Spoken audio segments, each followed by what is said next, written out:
Hi, I'm Zeyna Ilahi, and my declamation is called An American. America, America, American. The word American makes me uneasy. Each syllable is heavy, has a harsh, domineering tone.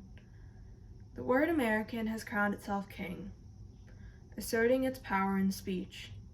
It stands out. Its expectations rest heavily on my shoulders. It makes me self-conscious. I was taught to treat self-consciousness as a blessing. It came with the color of my skin. Others wouldn't have the chance to criticize me if I did so enough myself, and I would never be displeased with how people perceived me if I viewed myself in a low enough regard. Self-consciousness was the norm in my immigrant, female-dominated household. I second-guess everything I say, base my worth on my appearance, and reevaluate my persona every 10 minutes. I am terrified of the way people perceive me. This is common for most women, and societally speaking, I do doubt myself more because of my gender. I prefer to justify the reasoning for my low self-esteem on the account that I am a woman, but the deeper connotation of my self-esteem lies within my parents, their heritage.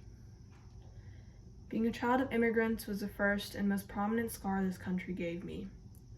Foreigner was carved straight across my forehead the day I was born, and no matter what legal documents declared, I was not American in the eyes of America. I had my parents to thank for that. It's unfair for me to say parents plural because the reality is that it is just my father.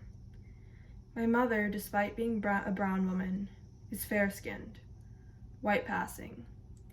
It's even a joke in my household to say she's English with her brassy maroon hair and porcelain skin.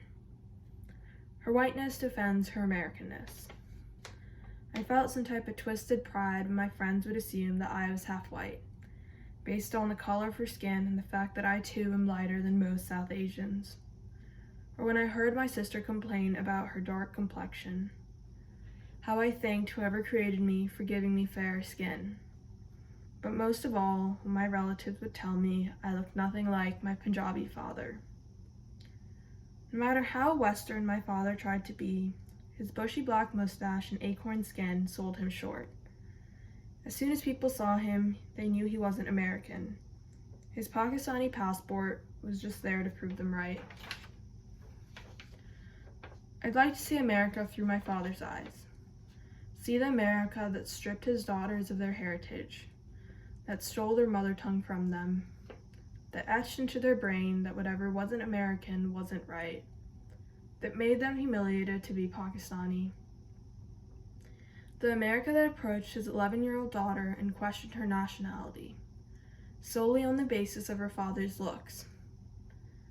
The America that taught him to accept himself as less if he ever wanted to succeed, and accept that his daughters would always see him as less if he didn't want to hold them back.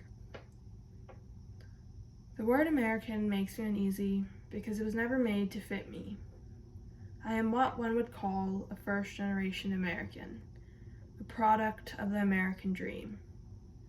I was born into a country that did not want to claim me. America is a hypocrisy. It speaks of equal opportunity in the pursuit of happiness, but how happy can I be if I hold myself in such a low regard? If I believe that I will truly never be enough, that my father is an impediment in my path to being a true American.